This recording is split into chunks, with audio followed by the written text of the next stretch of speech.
Guys, how are you this morning? Thank you for coming. My name's George Kirkham. I'm an international truck dealer in Lethbridge, Alberta. Been around international trucks all my life. My dad was a zone manager for International for 39 and a half years. I've been selling them for 48, been a dealer for 40 years. So, and it's International Motors is the new company name. Be re-identified last year. And lots of changes with Volkswagen ownership and things for the better, so it's all good stuff. Today we have with us Tom Clark, which is the International Motors corporate historian. He's trying to retire, but they won't let him retire yet. I don't know anybody that works as hard as he does to preserve international truck history. He needs a little help every now and again, so him and I got to be pretty good pals about 14 years ago. And I said, I'll help you. You just throw me the odd bone every now and again. Throw me the odd picture, the odd something that you can show me and share with me. And every now and again I get something back.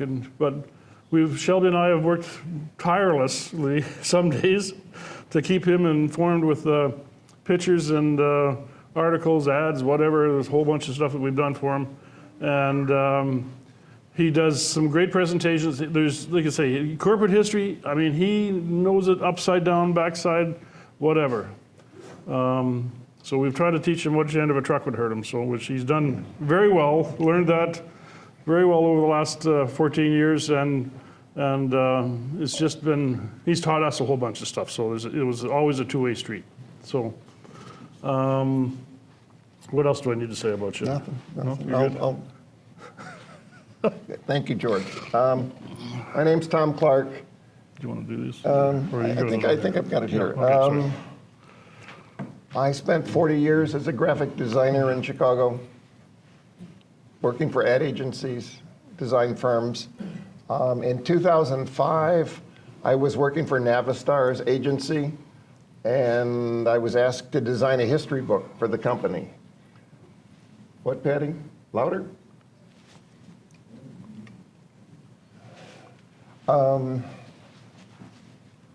I spent 2 years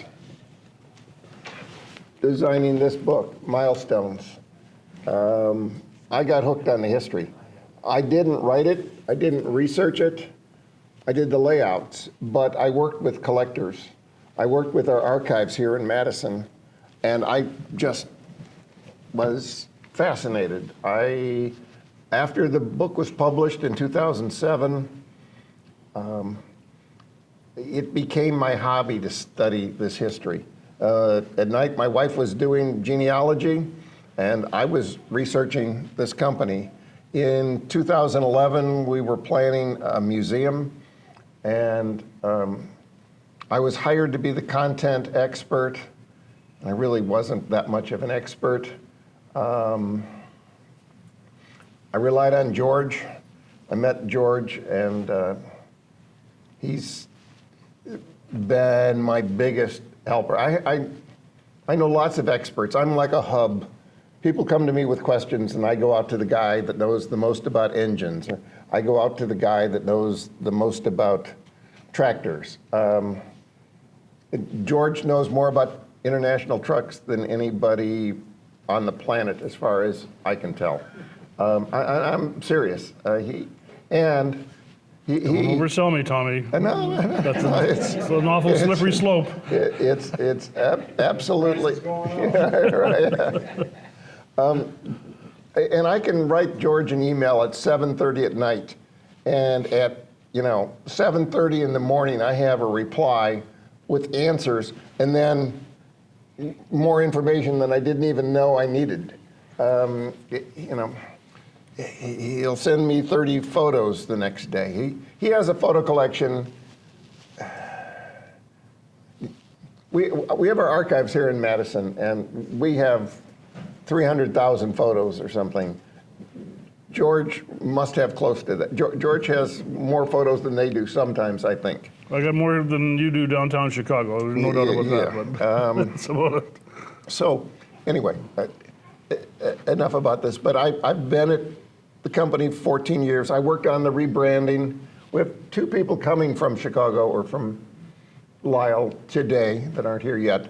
They're parked on the building. Yes, I was there yesterday, yes. It was a very interesting project over 2.5 years to rebrand and go back to the international name. I mean, nobody knew who Navistar was. I could explain it one week to somebody and next week they'd say, who again is Navistar? And we're in a building in Lisle with a big satellite dish on the top of the building because the building used to be owned by somebody in the satellite business or something. It made no sense to people. So now at least when I say it's the old International Harvester Company, somebody knows who I'm talking about. Let's see, I have a lot of people to thank. George and Shelby who are here. A lot of these people help me all the time. Two people in the lower left there from the company. I work for Chris. I used to work a lot with Heather. Those are three people in the upper right at the archives here in Madison. They're, we support them. Our archives have been here since the 1950s. And here's what I'm trying to do today. An overview of the company. I mean, there's thousands of models. We can't talk about them all, but I have some funny did you knows or fun facts, some oddball things, and an amazing collection of photos. So if I didn't speak today, and I was coughing last week a lot, thought maybe I wouldn't speak today, would just flip through the slides. If you only look at the photos, you'll learn a lot about the company history. We have our archives here in Madison because when Cyrus McCormick, the founder, the guy who invented the Reaper, died, his brother, who he fired from the company, Leander there on the right, was the plant manager of the Reaper plant for years, and Cyrus fired him because he couldn't keep up, built a new plant after the Great Chicago Fire, and Leander couldn't keep up with the demand. So Cyrus brought in somebody from the Colt Firearms Company to run the plant, and it changed everything. But Leander's always held a grudge. So when Cyrus died, Leander said, it really wasn't my brother that invented the Reaper. It was our father, Robert. And so Anita over there on the left decided, no, that's not true. She collected all the papers and eventually gave them to the Historical Society here in Madison. It's an amazing operation. It's over there on the left with 12 million documents, 350,000 photos, 300 films. When we moved some of our material out of Chicago, it took 14 semi-trailer trucks full of papers and photos. So it's a lot. It's a lot. It's an amazing. George has just spent a couple days over there working. There's a new building here in Madison where we're starting to move our material to. And it is just absolutely state of the art. They know how to preserve old stuff. They have, for example, we have old films, old 16 millimeter films from the 30s, and they're brittle. But they keep them at like 32 degrees. And if I want to get one out to have it digitized, it goes from a 32 degrees room to a 55 degree room for 2 or 3 days. Then it comes out into the 70 degree temperature. It's brilliant state-of-the-art stuff. I'm one in a long line of historians dating back to 1894.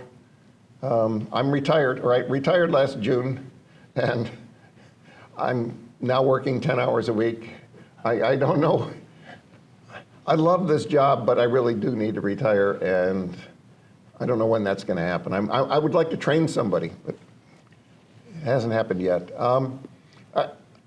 I'm trying not to give you the whole history of the company, but the McCormick era lasted from 1831 to 1902. Then we became International Harvester, then Navistar, and recently we became International Volkswagen. The Traton group of Volkswagen acquired us in 2021, and it's really helped us grow and do remarkable new things, all kinds of new technologies we couldn't afford before. I mean, bringing a new diesel engine online is a multi-billion-dollar operation, and now we can afford to do that stuff.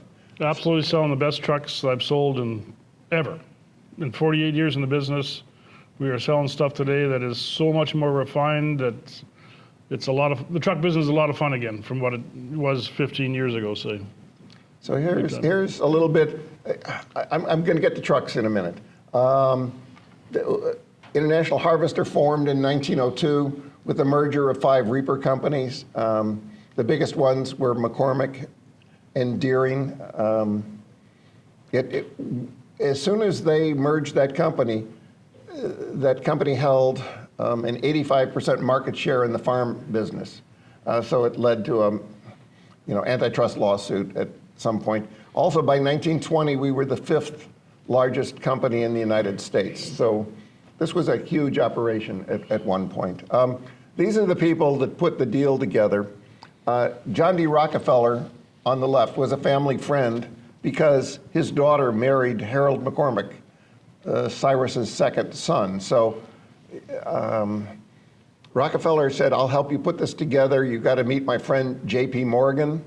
You know Chase Bank today, but that's J.P. Morgan's company. To put the deal together, he hired a guy named George Perkins. And Perkins, he realized that 3 of the 5 companies had holdings overseas, and so he named us International. So if you're wondering where that name come from, it's that guy. And the guy on the right, Clarence Funk, the gangster-looking guy, he was hired to keep the McCormicks and the Deerings apart because they fought tooth and nail. They could not stand to be in the same room together. Eventually, John D. Rockefeller loaned the McCormicks $5 million, and they bought out the Deerings, and it was their company then. This is that second plant in Chicago after the Great Chicago Fire. And I told this story already, but the guy that came from the Colt Firearms Company, Lewis Wilkinson, brought the idea of standardized interchangeable parts. Before he came in, it was like one big blacksmith shop. I mean, people were making things by hand, one by one by one, and that didn't work. So he transitioned the company to mass production. This is what the company plant looked like in 1900. Everything ran off one large steam engine with a belt and pulley system. So, OSHA wouldn't be very happy with the way things went. But Cyrus invented the deferred payment plan, the first anywhere where you could put money down in June and get a reaper. And then after your crops were in the fall, you'd pay off your debt and own the machine. So he invented what we know today as credit cards or, payment plans. He also created the first product guarantee. So when his reapers failed, he'd send out replacement parts immediately.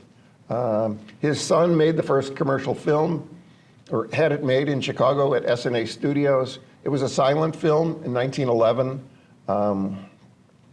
It was a silly story about a guy going back to the old farm and meeting his old girlfriend, but it was, my friend here in the archive says, it was what we would think of as a product placement film. I mean, every time you turned around, there was another McCormick product, another International product. The early truck in there, we have footage of one of our very early tractors. It's amazing. So skipping ahead, because before the interstate highway system, you needed to get to a dealer, and we were king of dealerships since ever, but we had more than 9,521 dealers because farmers would just take their tractor into town. Obviously, we can't do that today. Today, we still have the largest truck dealership network in the United States with 1,000 dealerships.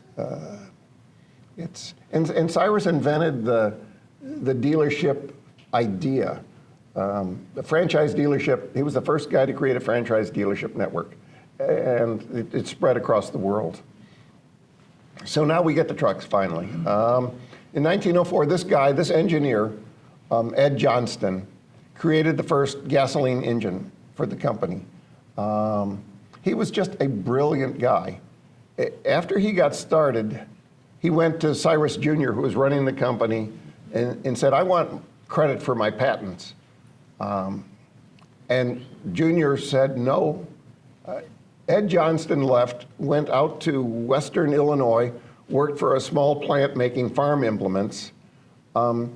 Junior just didn't know what to do with himself, so he would send him telegrams like once a week saying, you sure you don't want to come back? We've got a spot here for you. He wouldn't come back.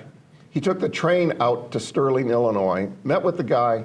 The guy said, Johnston said, no, I'm happy here. Cyrus Jr. bought the company the guy was working for. He came back, he stayed for about another 40 years, retired with 172 patents or something. But he was our genius engineer. So he, in the lower left there, is his first prototype buggy, motorized buggy. It doesn't even have a steering wheel. You can see it has a tiller. He rode it to work every day for about 2 years and finally convinced Cyrus Jr. to start making motorized buggies. The buggy quickly became a wagon. Farmers said, well, hell, I can take the back seat out and I'll have myself a little truck. We first started to sell this motorized buggy as a luxury item. And we sold it to wealthy farmers. And they thought it was great, but the farmers would, again, take out that back seat, take off the canvas roof and make it into a truck. But they were beautiful automobiles. George, is that yours? That's mine on the top right-hand side. Yeah, they're left-hand drive. Water cooled. That one's water cooled. Yeah, but the earliest ones were air cooled, I think. Yeah, you could have that. At that time, you could get it either way. Yep. 2 speeds forward, about 18 miles an hour. I've ridden in one, and it's pretty powerful. A guy went up over a curb with 4 guys in it, and I was the lightest weight of the 4 guys, and it was powerful. So, we sold it first to our farmer customers because we were selling them tractors and farm equipment forever. They liked it. It quickly moved into the city to become a delivery truck.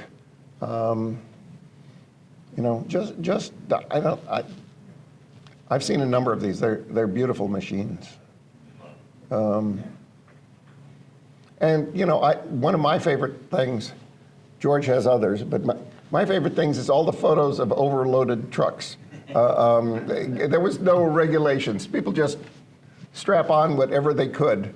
That photo's cut off at the top there, but I've got photos from Australia of a guy. It looked like a logging truck, except he had a tree. He had, a tree with a circumference of, I don't know what, 25 feet or something. It was just a monstrous tree a guy was hauling. These trucks did everything. They started to haul. Then they started to become little buses.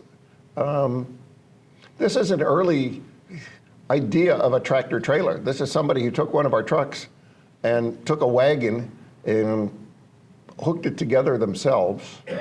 And then we were in the automobile business, George, right? I mean, that I've seen that one in the upper left in person. I think George Mitchell. Model J in the top up there, and then these bottom. Well, they actually had a 4-cylinder, inline 4-cylinder. This is 1910, little roadster, very sophisticated for international and quite a bit different than the other vehicles they were building at the time.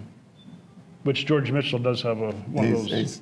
Has a roadster as well. Yes, he does.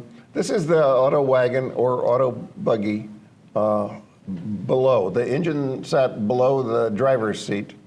It was air cooled. You can see the fins on the engine there, like my old Volkswagen Beetle.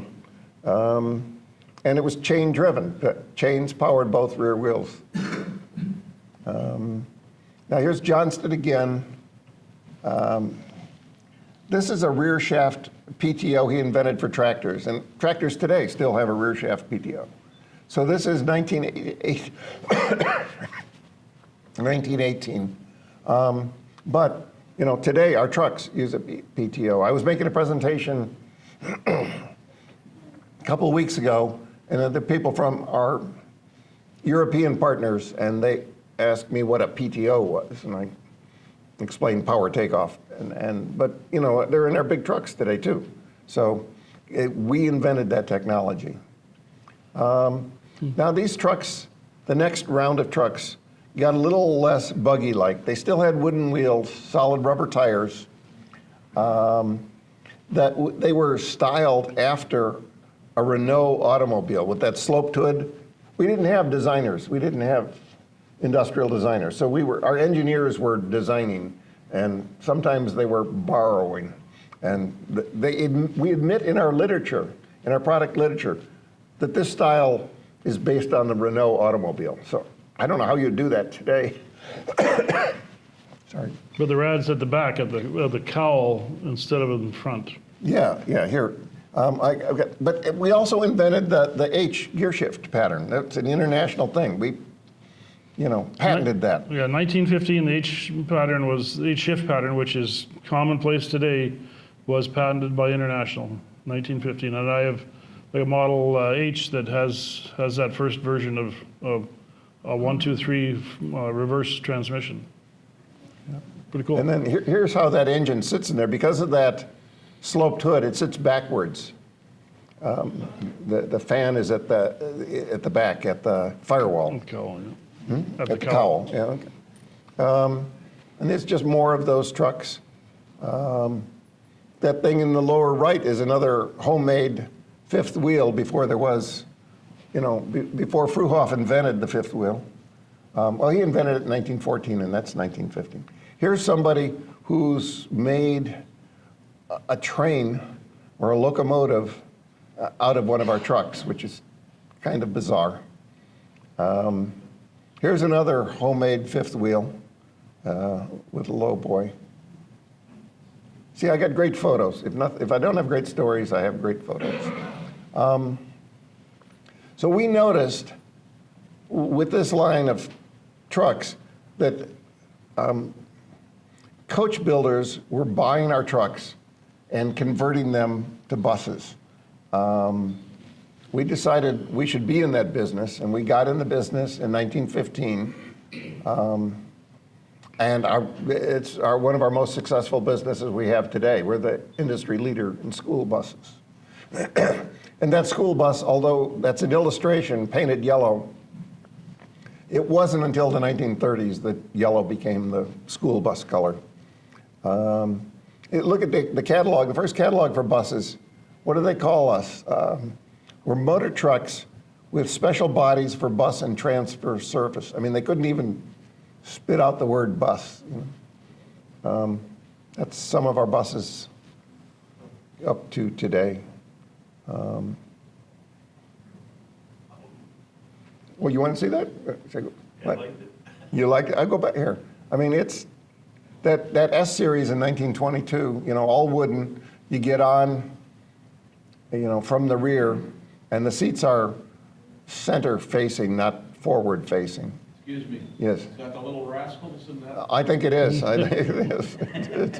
It's But we've made some very stylish buses. My favorite is that Schoolmaster, which is a Lodestar. It's just highly styled, I think. That's Ted Ornis, the guy who did the Scout, did that one. The L series and the Lodestar. Huh? Yep. Some cool looking buses.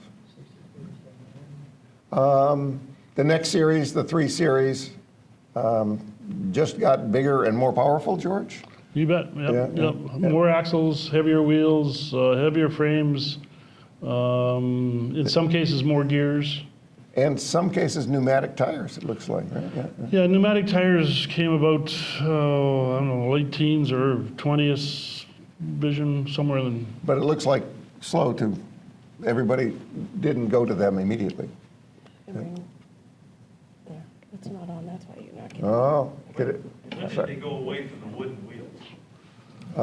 I think in the 20s. About 24, 25. Yeah. Look at the one in the upper right there. Those are still wooden wheels, I think. Yeah. Solid tires. Like I've got a 1920, well, 2 or so, 23 Model S with the original wooden wheels on them. All they did was clean them up and paint them. So it's, some of that stuff lasted pretty well. Had a little grain box on it. This is one of my favorite photos that I think I got from George and You did? not from the archives. When our Fort Wayne plant opened, this is what we were building. Yeah, that was an early drive away. They were all going to one branch house, I think, on the east. The 54 series or the 4 series, we didn't do any one, we were doing light, medium, and heavy and severe when we introduced a new line of trucks. We don't do light today. But. Yeah, this is getting pretty serious here. I mean, you look at the cast wheel hubs. These things were hauling lots of weight, lots of gravel work, heavy work, off-road work, but still using somewhat primitive power. The engine out of the 1020 tractor engine, which has got the 2 big portholes in the side, is what was powering most of those trucks you see in the picture there, and they just didn't have enough power until they went to the Hull Scots. Yeah. So August Fruhoff invented the semi, the 5th wheel in 1914.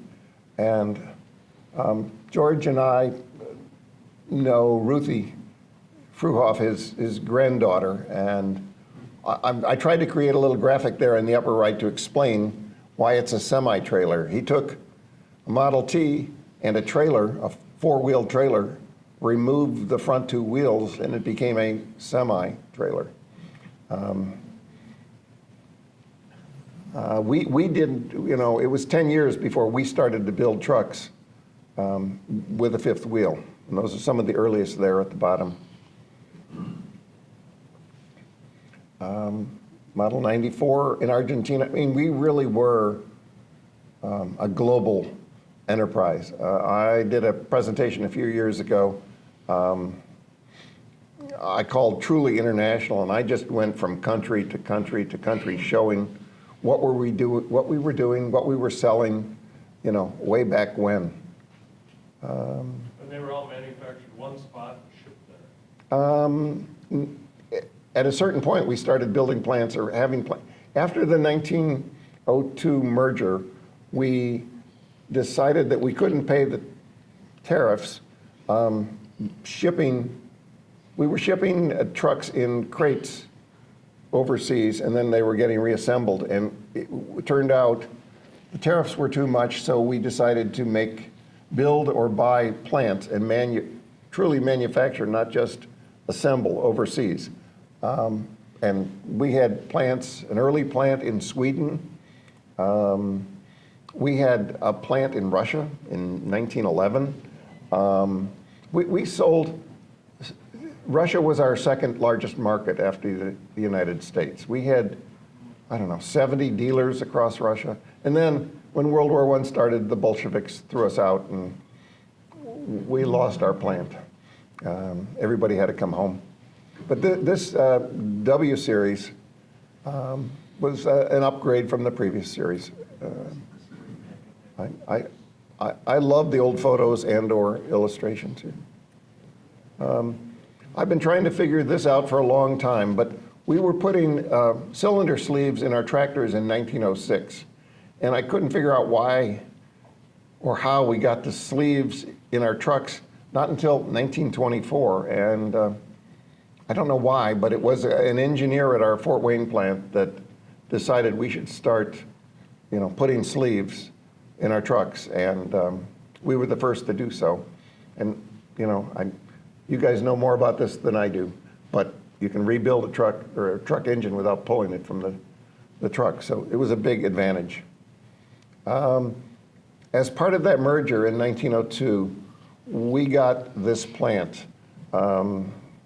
That Warder, Bushnell, and Glessner was part of the merger. They boasted that their Reaper plant was the largest in the world. and it may have been. And when I look at this in other early illustrations, it looks to me like the more smokestacks you had, the cooler you were. It looks like a status symbol to me. I could be wrong. I could be reading that wrong. But this is why we have a plant in Springfield, Ohio today. Not on the same plot of land, but this is what it looked like in 1921. We switched when, it was making reapers and binders back when we merged, but it switched over to trucks in 1921. In 1966, we opened a new plant in Springfield, and they're having the Scout Show there next week. I know the guy who runs that plant. It's an incredible operation. We build for General Motors there too. We build trucks for General Motors there. This is just an outline. My wife here, Patty, helped me make this a few years ago, this list, but I could do that for every decade, but look how many different models we offered. It's just crazy. A guy who runs our research and design operation asked me about 3 years ago to send him a photo of every model we ever made in every variant. Well, Hello. I mean, a few of our models had 1,000 variants, so I sent him hundreds of photos, but I couldn't come close to what he was looking for. And part of the reason I made this is to show him that, I probably can't get you a photo of everything you want. This S series, we were so proud of it. S stood for speed. So we were boasting about the speed of our trucks, and 25 miles an hour was a big deal apparently back then. So these trucks were advanced. They, I think still had wooden cabs, but they were enclosed. We had pneumatic tires, and I think on this series, if you were to pull up to a gas station to fill it, you would open the passenger door, and where your glove box would be today is where you put the gasoline in. So, probably The not. Model S also had a standard equipment, was a PTO-driven air compressor, because all the nails and screws on the ground, you needed to be fixing some tires every now and again. So with the advent of pneumatic tires on them, and I've got a little grain truck like that. Yep. That's got a pretty cute little piece. Yep, and the Red Baby, which was the smallest of the S series, was every dealer in North America was required to have at least one, and they were used as service trucks or delivery, to deliver new products. But really, I think the most important thing they did was keep the dealers in contact with their customers. They would, they weren't, emails weren't going out to remind, the customers of what was new. They probably didn't mail them that much, so they would go out and see their customers. It was a brilliant idea. Some dealers had 5 or 6 of those. And there wasn't any black on that truck. I mean, the little Red Baby was red top to bottom. And that Speed series trucks sold in Japan. I mean, I could do 3 or 4 slides of just our trucks in Japan in the 1920s. Just other speed trucks. They went from small to medium to large, and there was always an automobile version. Some wild bodies on some of these. I love the fire truck in the lower left. Just an elaborate machine. And the 6-speed special. This came later in the S series. It had a 2-speed rear axle, which in combination with a 3-speed transmission gave you 6 gears. So 3 lower gears for the truck in the farm field and 3 higher gears for the road. This thinking, led to an 18-speed transmission with high and low of each gear. It wasn't our invention, but our thinking This was a game changer in my mind. This is, you're separating the wheat from the chaff.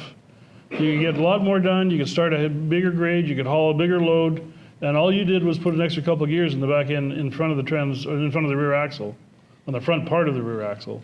And a lever would come up underneath the seat, and you'd just shift it back and forth if you wanted to change your ranges.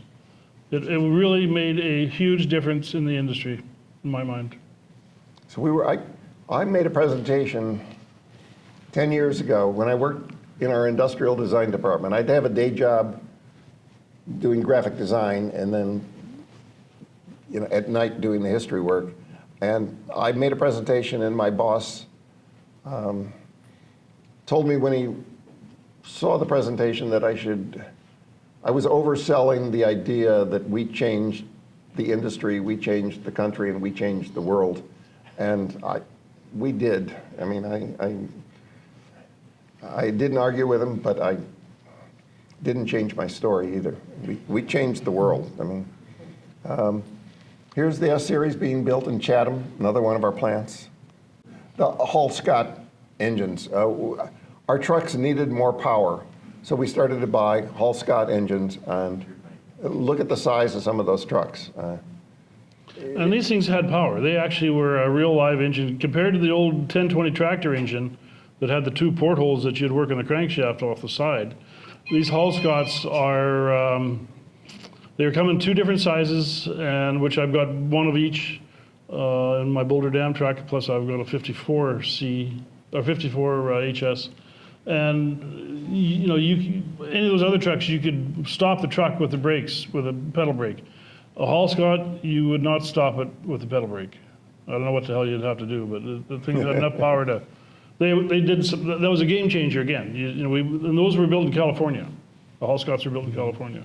And they were used to build the Hoover Dam. We supplied 80% of the trucks to build the Hoover Dam. So our trucks ran 24 hours a day, 7 days a week for 3 years in 100-degree heat, and really proved to the world how dependable, reliable, durable our trucks were. We really enhanced our reputation a great deal building the Hoover Dam. They're backing up without gears. Yeah, standing up, driving backwards. Well, he's steering with his foot. Yeah, I mean. And the side drop is 1,000 foot. Yeah, right, it's on a cliff. And So the red truck at the top is my 29 HS 104C, and it's probably cool. the only surviving Hoover Dam truck. Yeah, that we know of, for sure. Other than a Mack that Ron did as well, too. But And then on the right, they dug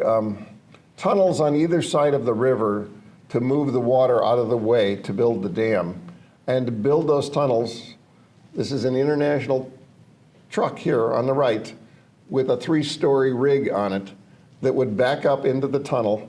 Guys would be, I don't know how many, 4 or 5 guys on each level with drills. And they drill a hole in 6 feet into the granite or whatever it was, stuff it with dynamite, pull out of there and light the fuses and just if you ever see a moving picture of the Boulder Dam construction, it's an international movie, an international corporate movie. Nobody else did one. They had pictures. Other people had pictures. International was the only one that made a movie of it. Yeah, it's incredible. So I like to tell this story about our severe duty trucks. Some of our earliest trucks helped build a small part of the New York subway system. We built the Hoover Dam, and during World War II, we built part of the Alaskan Highway. So we've been there. We've had severe duty trucks in action forever, it seems. This is a story about one of our still today big suppliers, Hendrickson. They invented their walking beam tandem axle technology in 1934 and gave us a 14-year exclusive with it.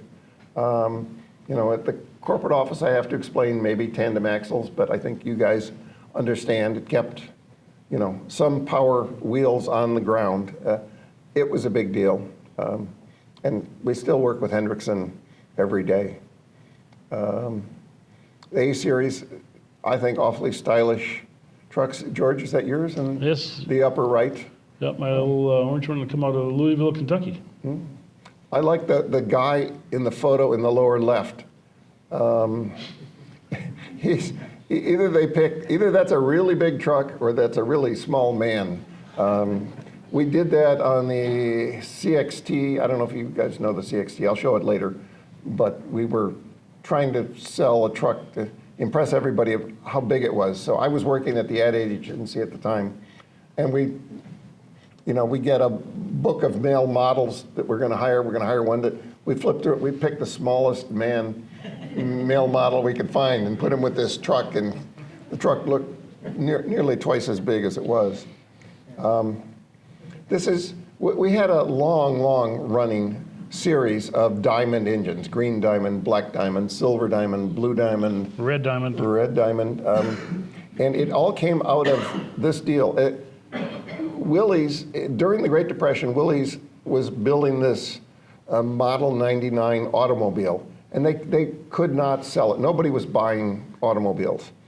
We made a deal with them, asking them to build a truck on that chassis with their engine, and it became our Model D1. Eventually, if I'm right, George, we made a deal to buy out that whole operation, including their engine. And that became the first of our diamond engine series. It went on, I don't know, when did we make the last diamond engine? In the 50s or 60s? No, 60s. 60s? Yeah. So, yeah, it was long. Yeah, I was going to Yeah. say, yeah, it was 70s because of red diamonds, yes, you're right. Yeah, would have been in the 70s for sure. Yeah. RD 450s, Yeah. 501s. Yep, there it is. I answered my own question, my own slide. Yep, we're supposed to be speeding up a bit. And I learned recently, in Australia, there was a gold diamond engine we built. Now, maybe it was really silver diamond that they named, I don't know. The B series trucks, fewer options to control costs. We've done that from time to time. We also usually go in the other direction and just offer more and more options. Not today, but we got into trouble after the war. The C series, beautiful trucks, Art Deco inspired, but when I was working in industrial design, somebody said, "Tom, have you ever looked at the Chevrolet from 1933? And I hadn't, and we pretty much knocked off the front grille there from Chevrolet. So we'd eventually get our own designers, but they were beautiful trucks. We started to build these cab forward trucks in the 20s and 30s for, keep the truck short and make it easy to maneuver in the alleys in the cities. More of the same. We built buses. Every time we built a new truck model, we built a new bus model. So, and here, Chris, welcome. I saw you come in. My boss is here in back. Chris led the whole rebranding program that we went through to become international again. This is one of his favorite stories, and mine too. In 1935, we hired Raymond Loewy, the world's most famous industrial designer, maybe the world's first industrial designer. He had offices in New York and Paris. He came in, he had assignments. He was to restyle our very famous, very successful Farmall tractor. He created that red color. Before that, our tractors were gray. A very nondescript gray. He created that man on the tractor logo, the IH logo. He couldn't stand the old logo we were using. He was on the train going back to his New York office and did a little sketch that became that logo that was known around the world maybe as much as the Coca-Cola logo. But he also designed this D series of trucks, those trucks in the upper right there. When we did I don't know how many of you know the Lone Star, our very coolest truck of all. We hired Carnegie Mellon University to go back and look at all the trucks we'd made to that point and figure out what was the truest international of all our trucks, which was the essence of an international truck. And they determined that it was this D series. So when they built the Lone Star, they used the D series here for inspiration. They were just very, very cool trucks and popular, I believe. And no wood in the cab. No wood? The Ds had no wood in the cab, where the Cs had wood before that. And that's George's truck, I think, in the upper right there. Yeah, my D15. Yep. And I just found this ad that we were doing things like heat and defrosting systems back in the 30s. I thought that was pretty cool. And then this in 2016, an artist contacted me. He was working on this series of stamps for the U.S. Postal Service, and they wanted to feature one of our trucks, pickups. It was a series of 4 pickup trucks. I think one from Ford, one from Chevrolet. And International. Yeah, so, and they didn't even ask for photos of the truck. They wanted a paint chip. They wanted to get the red right on the postage stamp. Well, I could not figure that out. So, like I do very often, I called George. I said, George, how are we going to do this? The guy, he doesn't want a faded. George has all the old swatches from every era, but they're all yellowed, right? Time yellows all the paper, and it isn't a true color anymore. George had a formula for that red. He sprayed it out on a piece of sheet metal. I mean, we weren't going to give the guy a little scrap of paper, so sprayed it out, shipped it to me, I shipped it to the artist, and 6 months later, we saw the stamps. It's dangerous who people put your trust in. That's all I say. And I was shaking my head through that whole process. I'm working for the U.S. Post Office? Tommy, what are you getting me into? Again, something else above my pay grade. The job is always interesting. Always Oh, that's interesting. funny. More D series. Just some very cool photos and illustrations. That people in the upper left, that's a custom body. It's the egg business. They wanted their truck to look like an egg. Just goofy stuff. And just great illustrations for advertising. More of the D series. I love that one in the upper right. The interior designer looked like he designed the truck himself. The Metro, Lowy also designed the Metro, the first multi-stop truck. It evolved into something else that Lowy didn't do, the one in the upper right. And recently we found, I think in our cold storage, hundreds of photos of Metros that nobody had ever seen before. I had my son scan 50 of them or so, but we had no photo of this plant.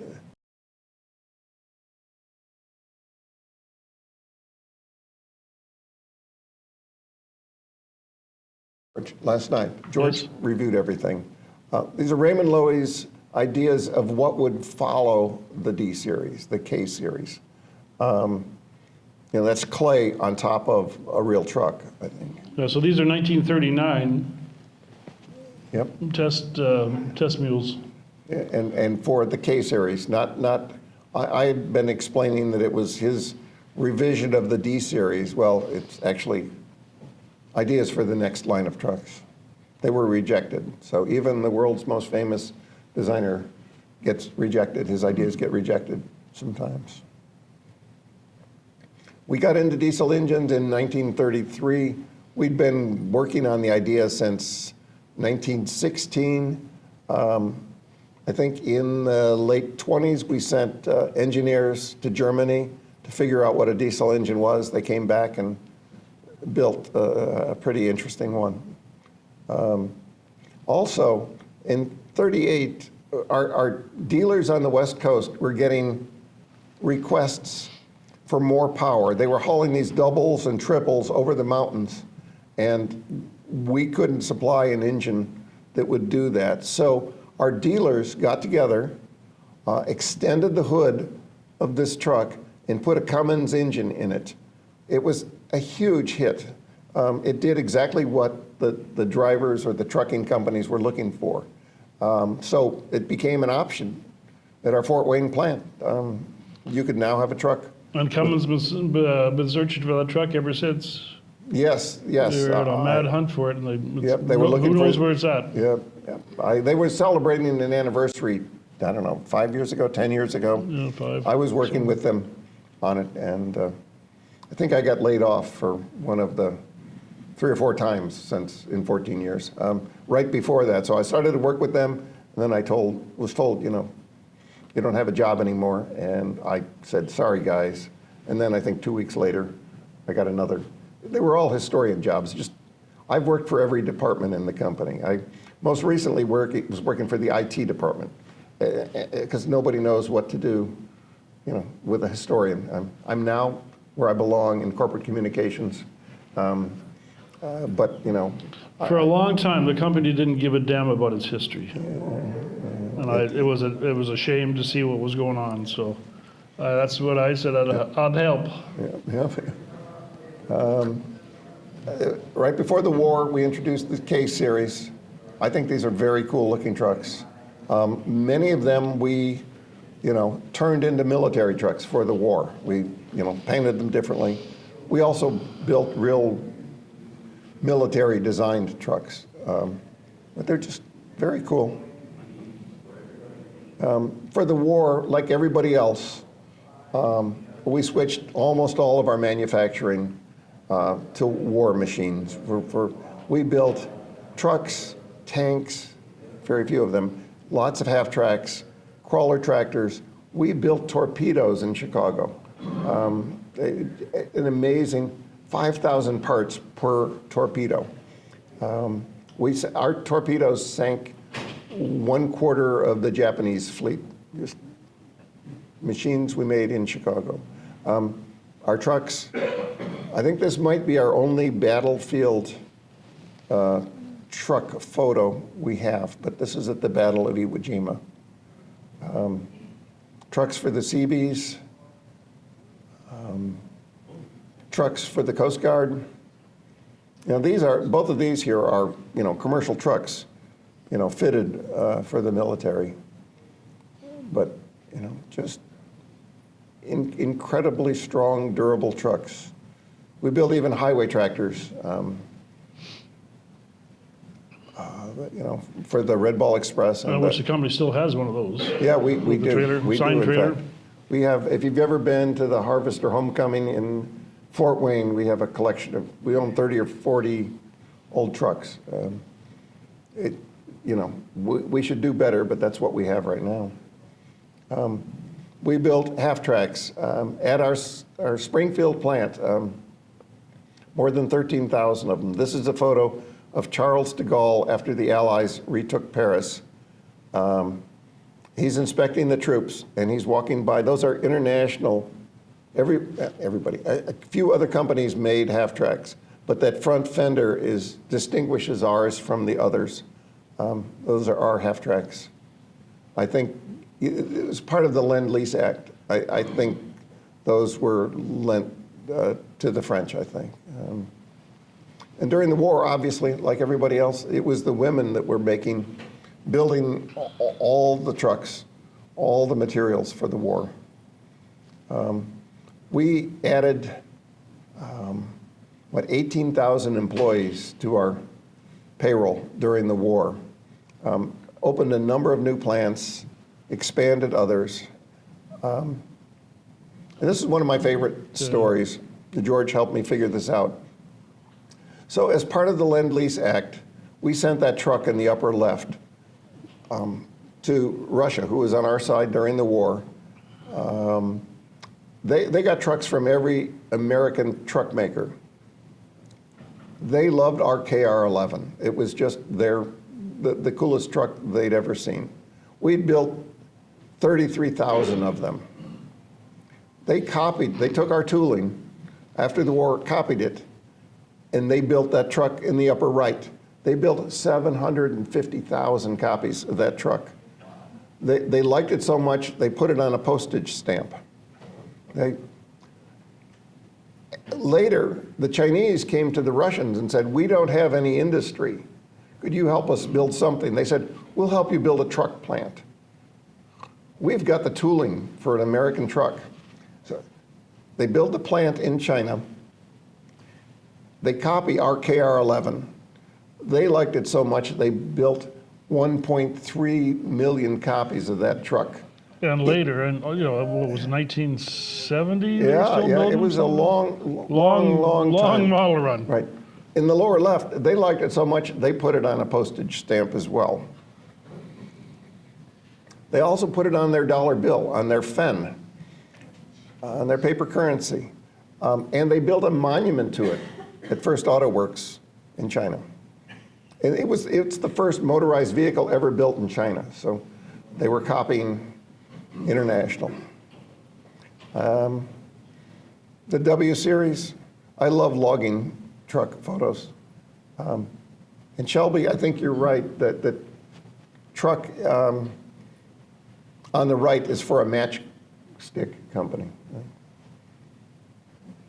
And then we built big trucks, gigantic trucks. And those are Emeryville, California built. Those ones there. This The Fort Wayne one. One of 6 built in Fort Wayne for oil field work. But just look at the size of that truck. And this truck, that's the guy at the bottom there is holding a wheel or a tire from a Scout. So, kind of amazing. Then the KB series after the war, people they wanted to be able to buy a truck, but they really wanted chrome. Everything was so austere during the war. They wanted a flashy truck with more power, and the KB series became a huge hit. I still say the K and the KB all refer back to that D series. They're upgraded versions of the D series that Lowy did. Yeah, the K cab on the K6 and bigger were the same as the D model cab. K1 to 5 was a different cab.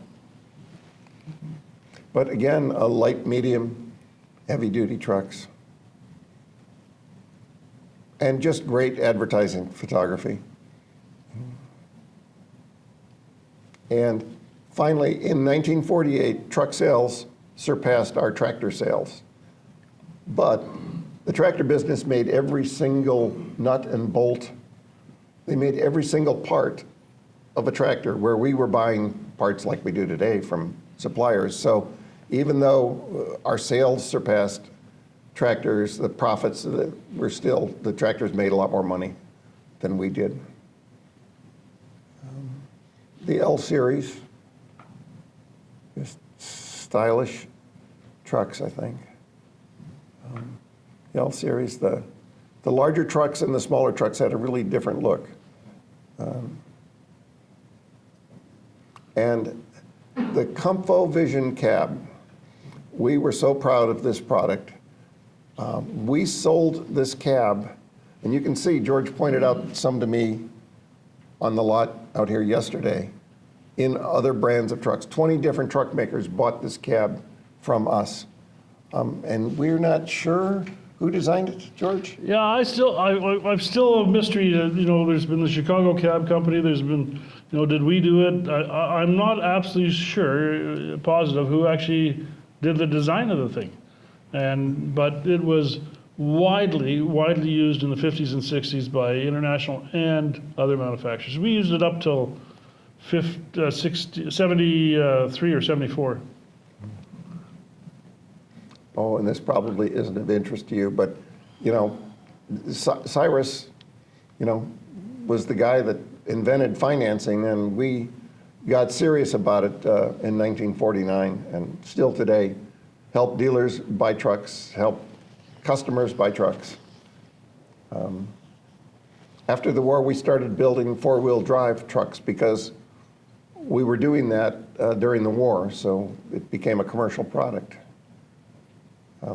This is one of George's trucks. It's just monstrously It's large. just big. And I can't explain the gears, but it apparently has, what, 3 different transmissions? Well, you've got a 5-speed main box with a 2-speed auxiliary bolted together. Then you've got a 3-speed auxiliary behind it that runs a power tower to run one of the winches, and another winch is run by a PTO driven off of the main transmission. It took me a while to figure out how to drive it here last summer. We had out doing some a photo shoot with it and made a movie, or they made a YouTube video out of it, and it's 42,000 pounds. It's 40 feet long. It's 9 foot wide almost. It's got it had an NHB 600 Cummins in it originally, but it's got like a 250 been changed into it. It's with a drop back exhaust, so they sound really throaty. It's just a big freaking cool truck. It's get the hell out of the way. Yeah. The R series in the 50s. This is where Ted Ornish came in, I believe. Right? Yeah, Ted's first job when he went to International was take the L line and make it the R line. Yep, and he simplified the grill for sure. Yeah. Ted was the guy who designed, Ted was our first real industrial designer on staff. He was with the company for 30 years, I think. He designed the Scout, the most famous of his work. George interviewed him. Just some very cool trucks, I think. They talk about model variants. In the mid-50s, we had something like 350 some odd different models, specific different models. 355 or 6 models. How the hell did you keep that straight? I've got crazy. I've got a little bit on that here. It was after the war, we just had so much manufacturing capacity and we had management that was like a sales team. They just said, we want to be able to make any truck for anybody, and we did, and that became a problem. But the R series, this is George's truck on the left with a Rolls-Royce engine in it. I mean, that's a real unusual truck. Yeah, in Canada, we used Rolls-Royce diesels from 1959 to 1963, and most of them got pulled out and Cummins power put in them. They were an absolute disaster, absolute pile of junk. I was going to take the engine out of that one, put a little 250 Cummins in it, and then argued with my little Englishman that helps me keep my stuff running. And another buddy of mine was beating me up about, oh, you got to try. So he had 3 days to get it running, day and a half he had it running. The damn thing runs pretty good, so we let her be. Yeah, and that was assembled at the Hamilton plant in Canada, Yes, right? yes, yeah. But then they mostly Where the made, construction equipment Yeah, was, in the right. back section of the Hamilton plant where they did their pay haulers and whatever. Yep. And then there's the Travelall, the station wagon of every model we ever made after '53, I think. Some really cool styling. Yep. I think that's our truck in the upper right, Yes, yep. right there. Although that metallic paint isn't accurate to the time, but. The V series for our V8 engines.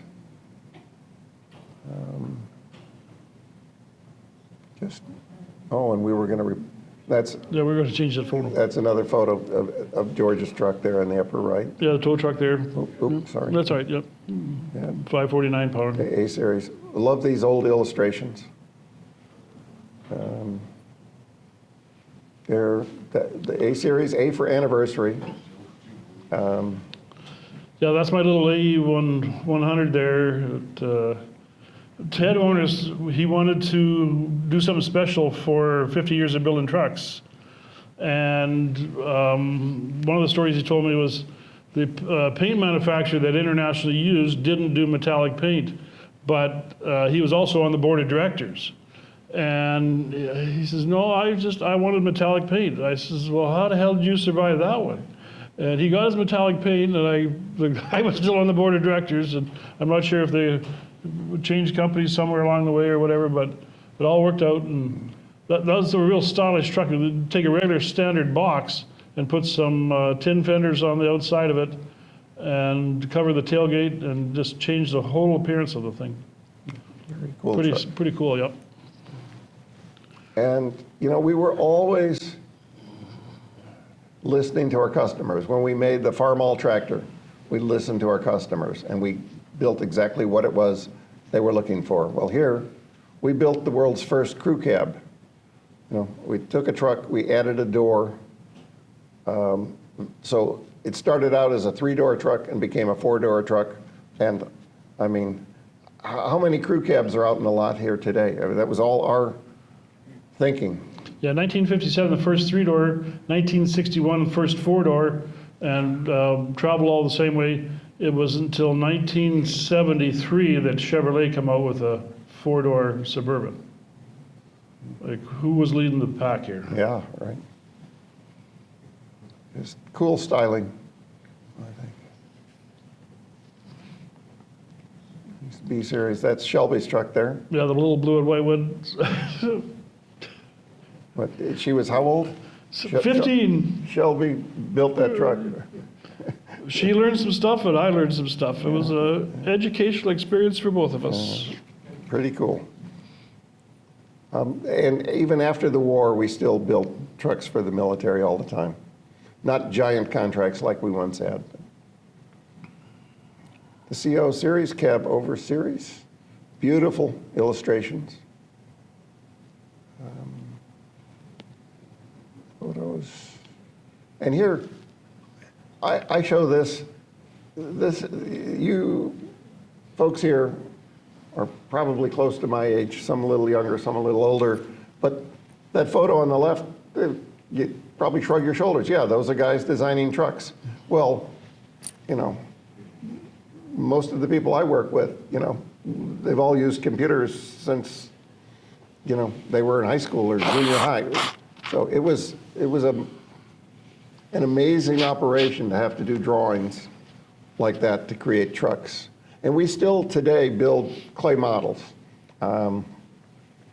When we changed head designers a few years ago, maybe 8 years ago, then the incoming guy, or the guy leaving, was deciding we'd all just go to digital, because we have screens this size and 4 or 6 times this long, where they can take a truck, a drawing of a truck, and rotate it and turn the outer shell off, and you can see all the plumbing, all the wiring. You know, you can do an awful lot digitally, but our new designer came in and said, no, we're not going all digital. We're still going to build clay models, and we do today. That hood there was a 4300 Yeah. hood there, so that would have been 1970 or so, a couple of years before production. And again, we built trucks all over the world. This is in Turkey. And the VCO, so these are V8 engines in that CO truck. This I just put in for status. You know, we worked with NASA an awful lot. We worked on products that went to the moon. We worked on the International Space Station. We worked on the first Mars rover. But here's a truck of ours working for NASA. And when I was in industrial design, I was there for 3 years, our designers pointed out to me that they thought the Lodestar was Ted Ornis's best work. I mean, he was known for the Scout, but like that truck in the upper right, is that yours, George? Upper left. Upper left, yeah. They're just, the styling is just, you know, classic, I think. And I have drawings of the hood design, that style of hood design, back in the early 50s. So he had it tucked away in his head for a long time before it actually went into production. And those trucks were sold everywhere here in Mexico.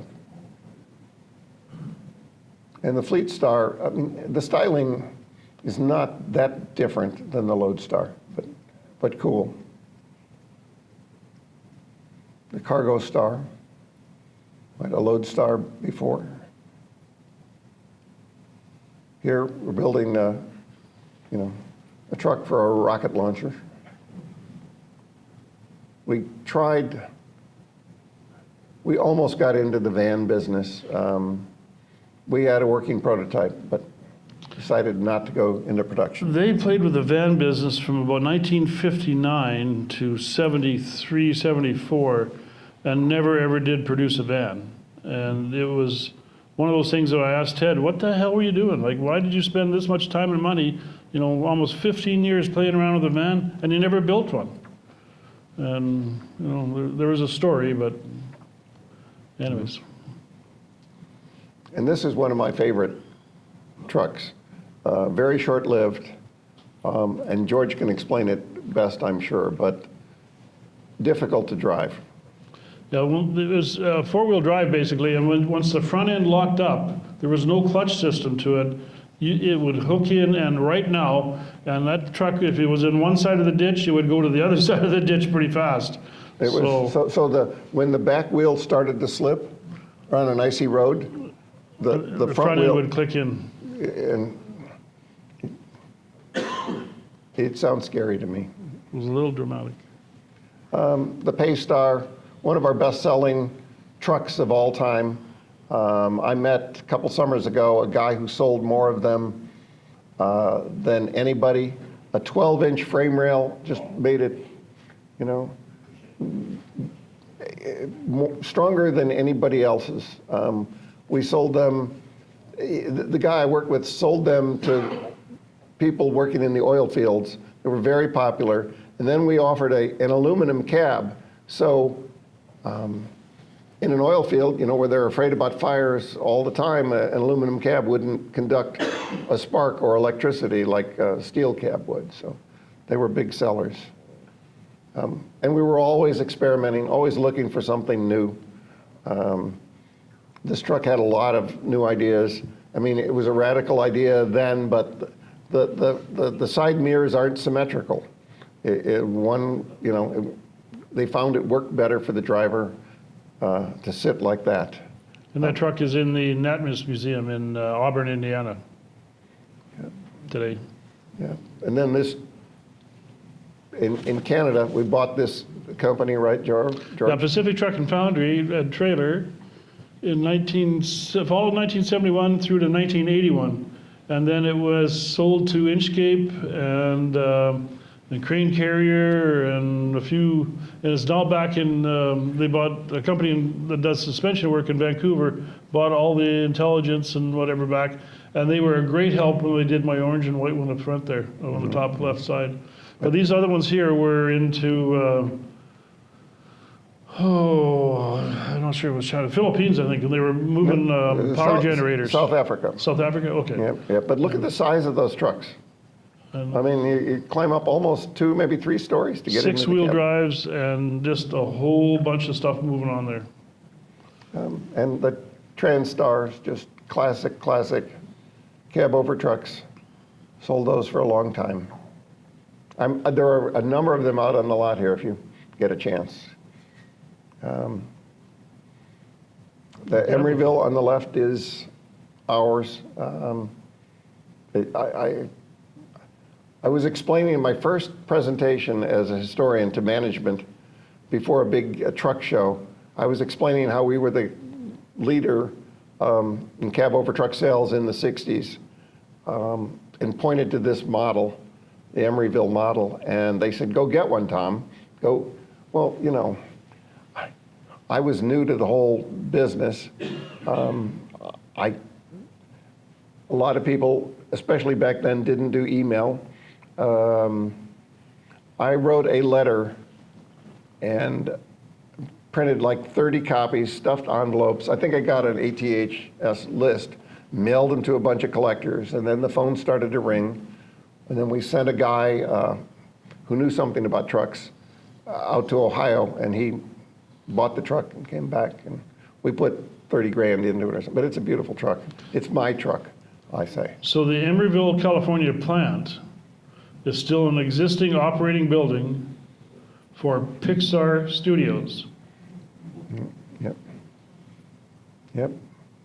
And the TransStar Conventional, I guess we like the name so much. You know, we built another truck with that name. And then these are the rare trucks, these ones with the short Conoco. front. Conoco, yep. Just a little bit on Australia. We built trucks in Australia. We built tractors there. We built construction equipment there. And they had their own design department there.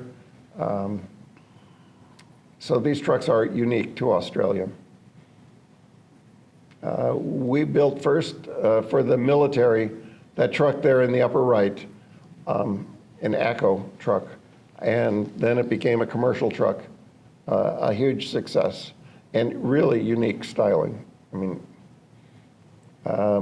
they would also take American trucks like that one in the upper right there and put their own grill on it. And I think those grills are terribly ugly, but they were proud of them. We also sold sheet metal to Chrysler, I think, in Australia. Yeah.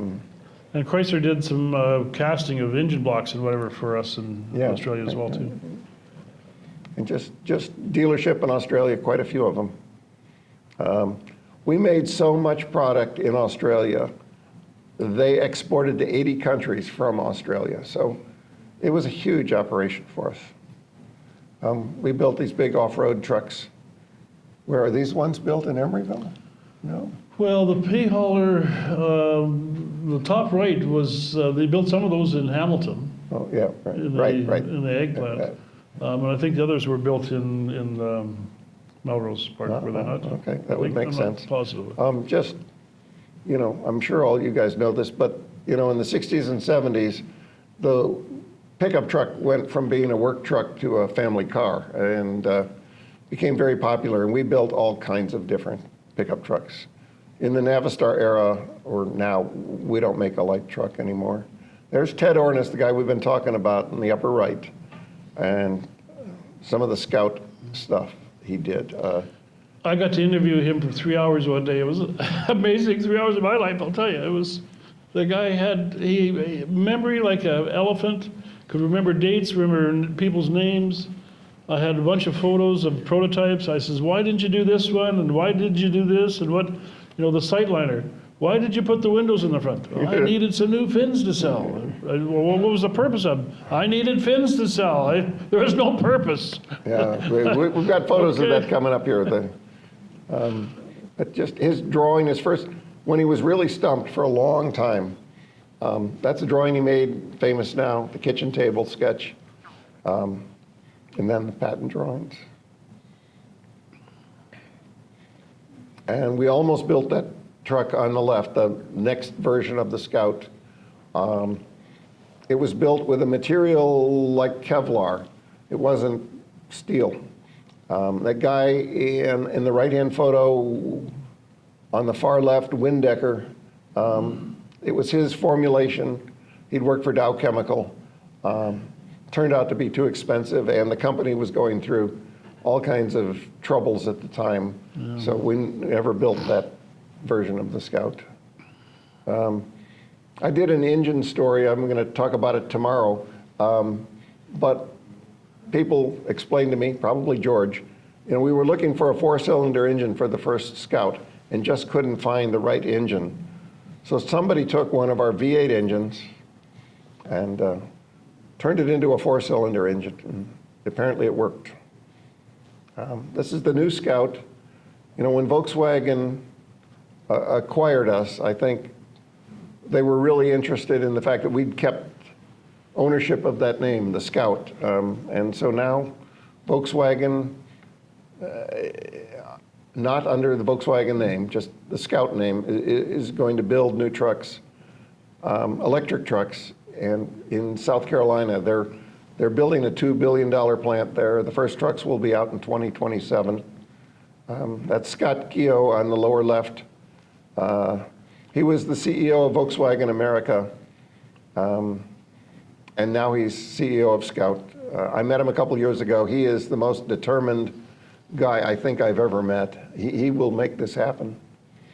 Using the old Scout logo from the original Scouts. Yep. And a whole bunch of other small styling cues from the original Scouts and the second generation Scouts are going to show up in those trucks too. It's the Europeans understand history, and they're trying to place some history back in the new product. So it's cool.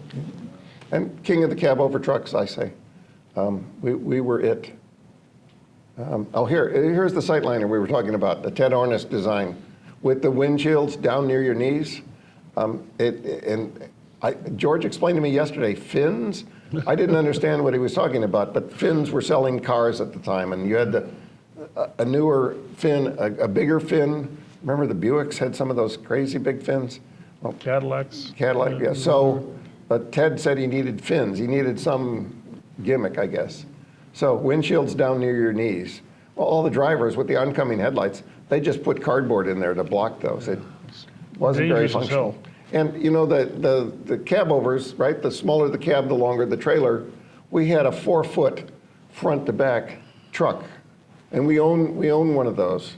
And I can't get in it. I mean, you must weigh 125 pounds or something to drive that truck.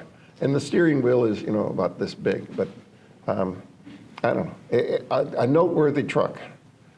And then the DT466, I'll talk more about that tomorrow, but our most incredible engine, we used it in tractors and construction equipment first, and then put it into trucks.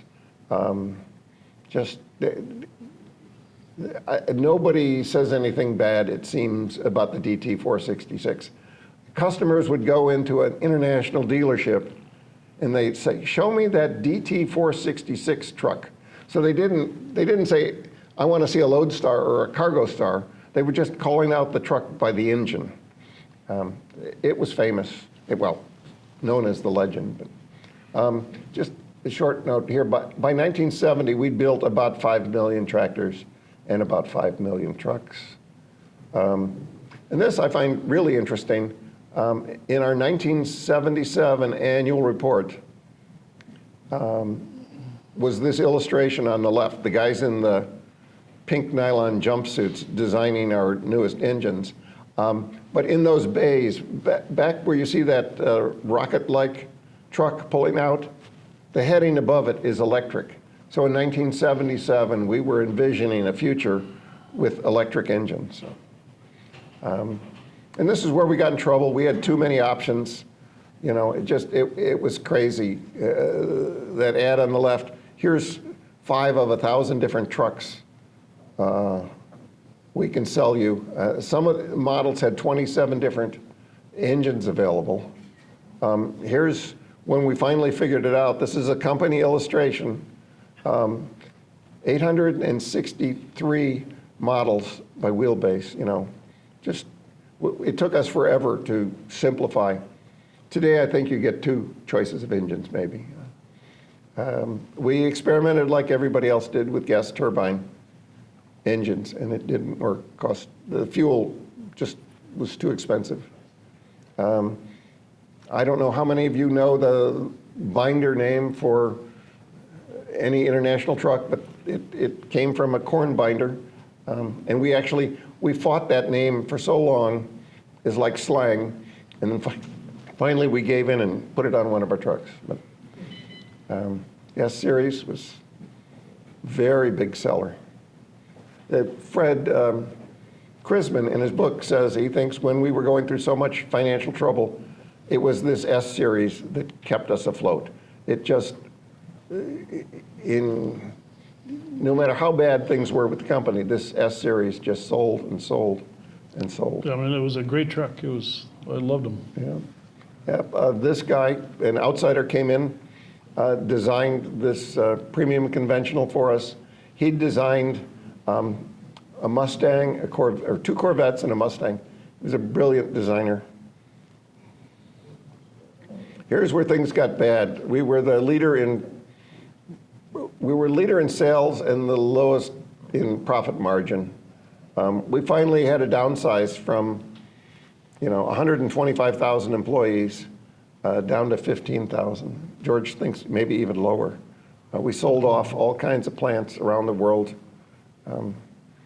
This is a little overview of the Harvester era. Kind of amazing if you go from the upper left to the lower right. The Harvester era, we sold off the farm business. We closed the Fort Wayne plant. We ended the Scout production, sold off the construction equipment business. It was desperate times, and it eventually worked. But we sold our tractor business to Case. There's still a Case IH name. They kept the red, and that's the only tractor I've ever driven. It was quite a tractor. It actually been sold again, too. Yeah. We sold it to New Holland. Oh, okay. This is what the second most important engine we ever invented. We did it with Caterpillar. Hydraulically actuated electronic unit injection fuel system. Just was incredible. It changed what, George, you tell the story about the pen? Well, yeah, you could take a pen. The engineer told me going through the plant, he could get an injector to move 1,000 times. During that Pen drop. So it was a revolutionary change in how engines were set to run.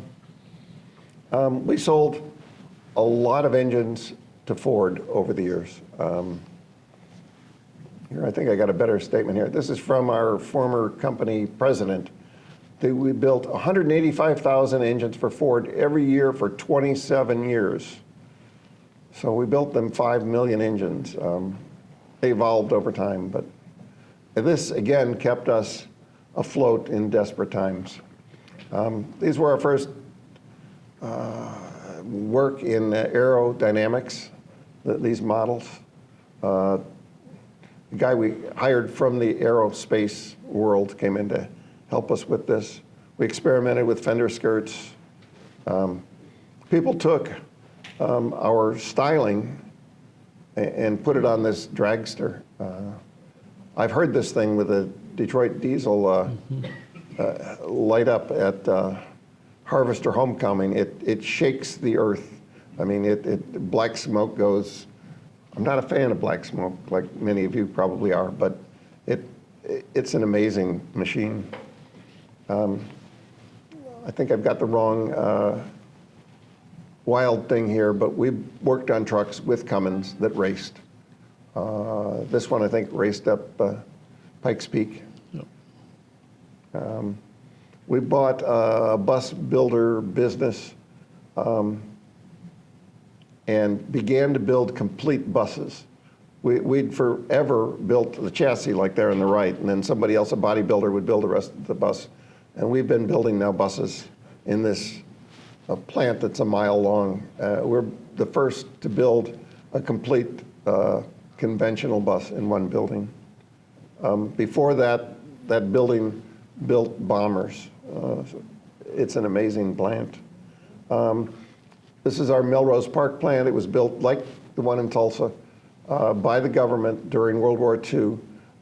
It was built to build engines, airplane engines. It was run by Buick. We bought it. We recently bought this test track because our one in Fort Wayne closed. This series, beautiful trucks. I was in industrial design when Walmart came in, and we listened to all kinds of customers. Well, Walmart came in and they said they were spending $1 billion a year in fuel. And if we could build them a truck that was even slightly more aerodynamic and fuel efficient, they were going to be a customer. And we quit making, at that point, we quit making these flat-faced trucks, which, a lot of old guys like us like. I mean, they're just stylishly cool trucks, but we stopped. These are our NGV series of trucks. Many of them still on the road today. Very stylish, I think. This is some workups to that. That's Dave Beigel, one of the designers. And we do this more often than you would think. We consulted with BMW. They did some concepts for us for that truck. And then the two coolest trucks ever made anywhere. The Lone Star. On the right is the Harley Davidson version. We lost money every time we sold one of those because we had to pay Harley so much, but just very, very cool trucks. This is our plant in Escobedo.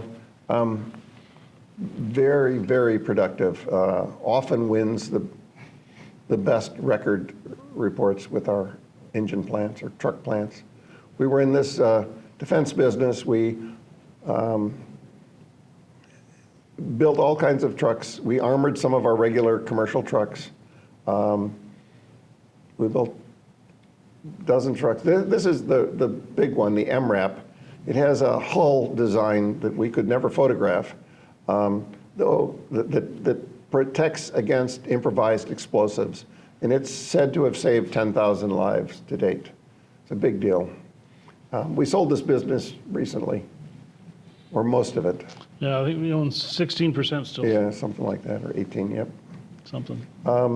Here's the XT series, kind of a goofy thing, almost a novelty product. The MXT came from the military side. That's the photo I was talking about on the left, that model. I was at the ad agency when we did that photo, and he was the smallest male model we could find there. So that's how big that truck is. It's maybe not as big as it looks. This is my favorite photo we have on the left here. We helped rebuild the Panama Canal. So like we built the Hoover Dam, we rebuilt the Panama Canal.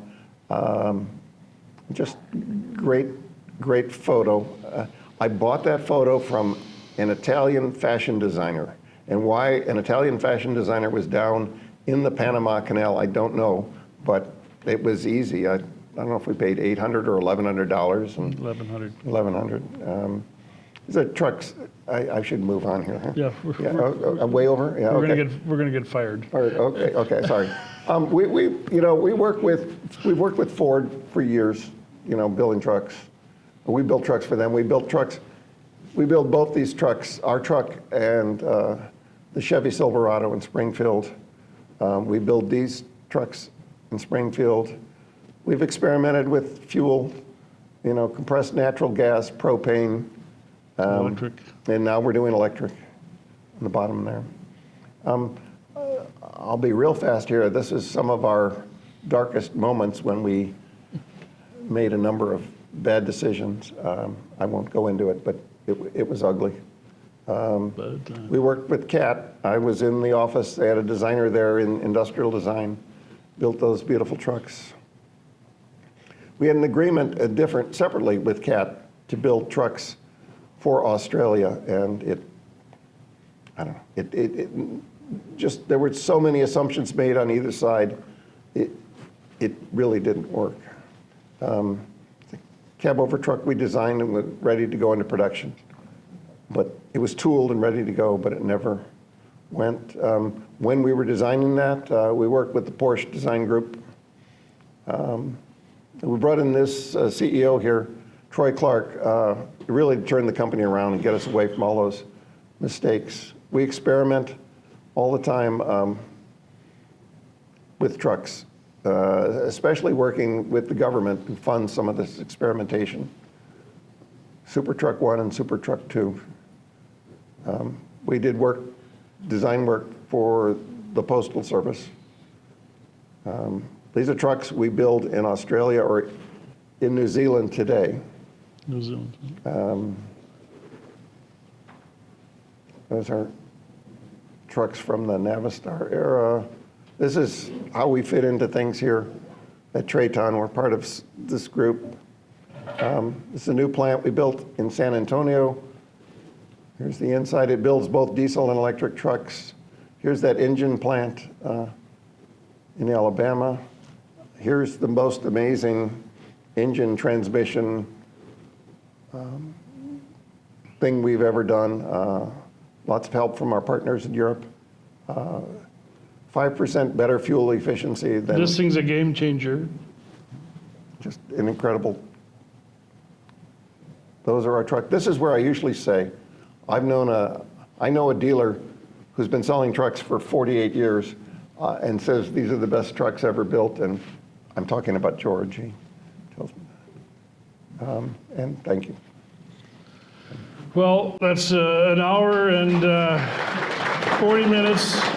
I apologize for letting him run over 40 minutes, but he has a lot to say all the time.